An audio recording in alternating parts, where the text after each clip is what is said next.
Hello, children. My name is Mr. Bill, and I've got a fantastic book for us to read this time. It's a great book entitled Bippity Bop Barbershop. The author is Natasha Anastasia Tarpley, and it's a Little Brown and Company Megan Tingley book. It's very colorful. The pictures are fantastic. The story is so rich. It might be an experience that many of the young guys might have experienced and or will experience, either with a father or mother or grandfather, grandmother, aunt or uncle, or big brother, big sister, okay? Bippity Bop Barbershop.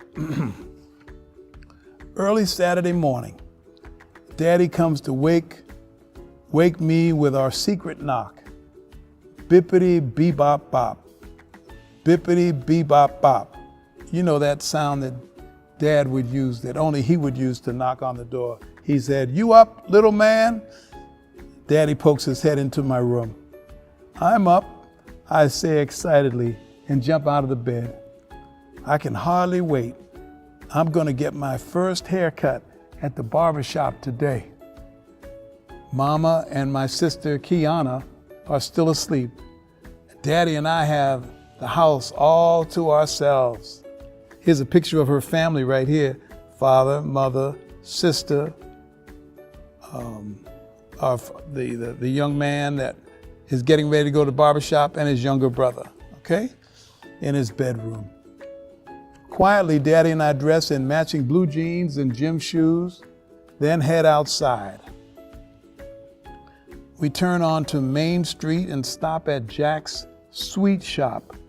Daddy orders a gooey cinnamon roll and black coffee, and a glazed donut and chocolate milk for me. Miles is getting his first haircut at the barbershop today. Daddy tells Mr. J. "Is that so?" Mr. J asks, leaning over the counter.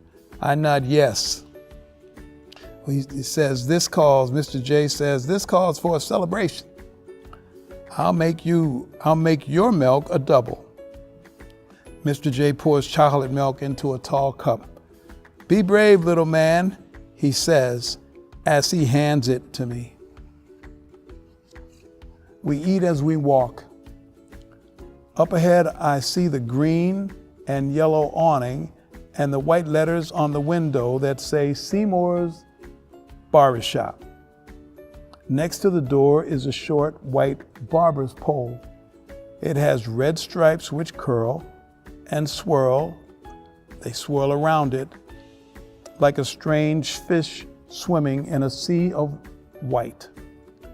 And there's Mr. Seymour in the window with his wild gray hair dusting off his big shiny chair.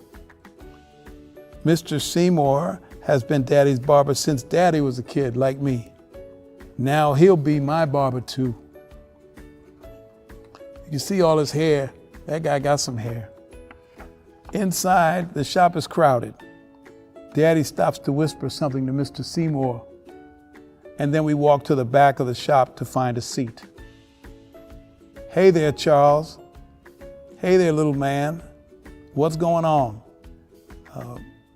People call out as we passed. "First haircut?" one of the men asked me. I nod yes. "Nothing to it," he says. "Just gotta be brave. Just gotta be brave." All these people are telling me to be brave, but I don't know exactly what they mean. "What does brave mean, Daddy?" I ask. "It means that you're not afraid," Daddy says. When we sit down, I practice being brave. As Daddy and I wait for our turn, we watch two men playing checkers. Slap. One of the men slams his checker on the board. "King me," he shouts with his arms raised high. Another group of men is clustered around the television at the back of the shop, watching a basketball game. "Come on, man, shoot the ball. What are you waiting for?" Pass it, pass it. Foul. That was a foul. The ref must be blind. Woo, that boy can fly.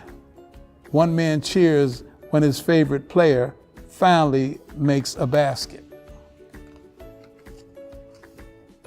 Jazz music, loud voices, laughter blend with the buzz of clippers and the soft swish, swish whisper of scissors skimming loose hairs from a freshly cut head. I look at the men in the row of chairs in front of me.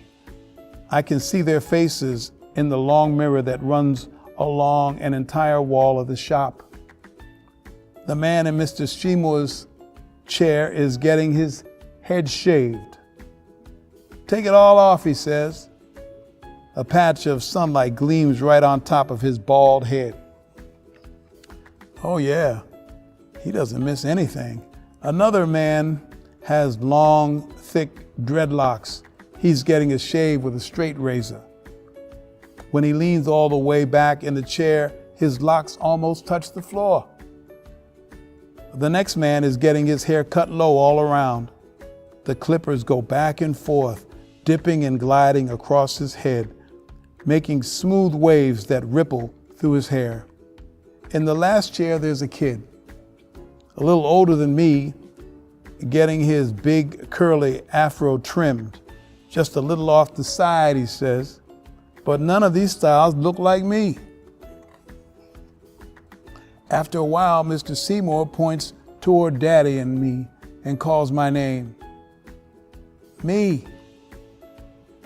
I look at Daddy and then at Mr. Seymour and then at Daddy again. Now, you go first, Miles, he says and pats me on the shoulder. Be brave, little man. I can hear my heartbeats in my ears and my knees feel wobbly, but I stand up and walk over to the chair. Mr. Seymour helps me up. The chair is so high, then he drapes a big white cape over me to catch the loose hairs. What style would you like for your first haircut, little man? Mr. Seymour asks. I shrug my shoulders. I don't know. Mr. Seymour shows me a poster hanging on the wall with pictures of all kinds of different styles, but I still don't see any that look like me. I take one more look around the shop, and then when I see Daddy, I know right away what style I want. Cut low on top and shaved clean all around, just like his. I whisper to Mr. Seymour, and he goes to work. So he selects a style just like his daddy, which is the natural thing to do. Mr. Seymour takes out his pick. He picks my hair until it is fluffy and stands up high. Then with his scissors, he begins to cut my hair, just like my mama used to do at home. But when he finishes with the pick and scissors, I hear him turn the clippers on. My heart starts beating fast again. Will the clippers hurt? What if Mr. Seymour accidentally cuts off my ear? So he's thinking about all these things as he's in his chair, getting his first haircut at Seymour's Barbershop.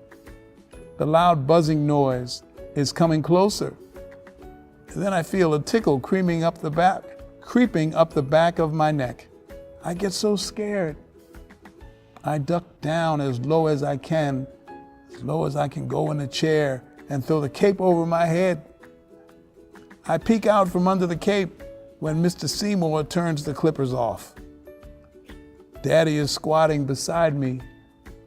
I tried to be brave, but I didn't know how. I say with tears in my eyes. I tried to be brave, but I didn't know how. I say with tears in my eyes. So Dad came to his assistance. Dad says, you know, I was scared when I got my first haircut, Daddy says, and wipes my tears away. You were? I say with my eyes wide open. Daddy nods. But I'll tell you a trick. Pretend that you're a giant, so tall your head touches the sky, and the buzzing of the clippers is just the sound of airplanes zooming by. Or maybe you're a superhero, saving the earth from a swarm of killer bees. Try it. I promise you won't be frightened anymore. So I close my eyes and think about giants and my favorite superheroes, but I can't picture any of them getting a haircut. Then I remember Daddy, watching Daddy get his haircut, and the way he sits up tall and closes his eyes halfway, like he doesn't have a care in the world. I think about how brave Daddy is, and I get brave too.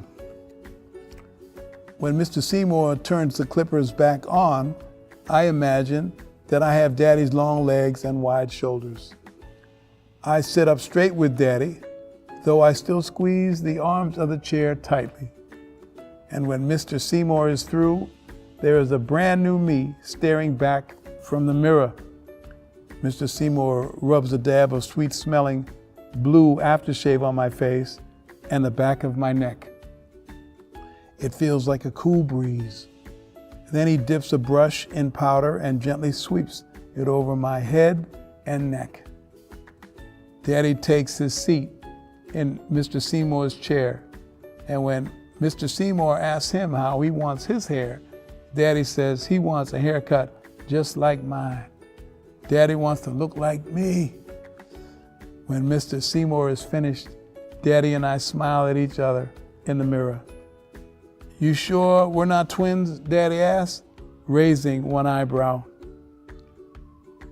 On the way out, some of the other men in the shop hold their hands up to me for high fives. Looking sharp, man, they say. Guess I can't call you little man anymore, Miles. You're one of the big boys now, Mr. Seymour says and shakes his hand. See you next time. I hum a happy, proud song as we leave Mr. Seymour's barbershop. Bippity bop, bippity bop bop. Daddy picks up the tune. We walk to the rhythm of our music. Two cool cats, side by side. What an awesome book. Again, this is a library book that you can find at your local Charlotte-Mecklenburg libraries. You can go online. They might have the computer editions, and or they will have copies of the actual book. But be sure to ask your mom or dad or grandmom, grandpa, auntie, uncle, or brother or sister, older brother or sister, before you go to the library and select this or any book. Make sure you've got their agreement. Thank you so much. This is a fun little book. Brings back memories of many, many, many, many years ago. Hope you'll enjoy it. And if you haven't had your first barbershop experience, it could be right around the corner. Don't be afraid. Be strong like Miles. Thank you.